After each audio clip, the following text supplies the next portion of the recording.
শত জল্পনা কল্পনা পেরিয়ে দেখা মিলল সৌদি আরবে পবিত্র রমজানের চাঁদ। আহলান সাহলান।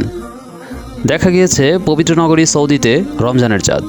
তাই দেশটিতে 18ই ফেব্রুয়ারি থেকে পবিত্র রমজানের রোজা শুরু হবে এবং ভৌগোলিক কারণে বাংলাদেশে 18ই ফেব্রুয়ারি চাঁদ দেখা যাবে ও 19 ফেব্রুয়ারি বৃহস্পতিবার থেকে পবিত্র রোজা পালন করবে বাংলাদেশের ধর্মপ্রাণ মুসলমানরা।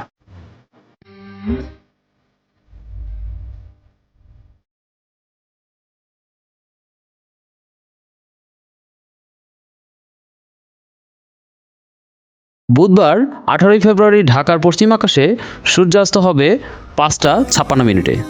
তখন থেকে বাংলাদেশের আকাশে প্রায় 57 মিনিট পর্যন্ত চন্দ্র স্থায়ী হবে।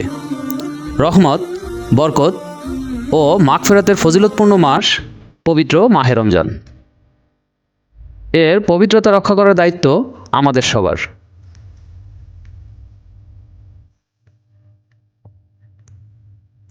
ভিডিওটি ভালো লেগে থাকলে একটি লাইক দিন, শেয়ার করুন আর চ্যানেলটি সাবস্ক্রাইব করতে ভুলবেন না।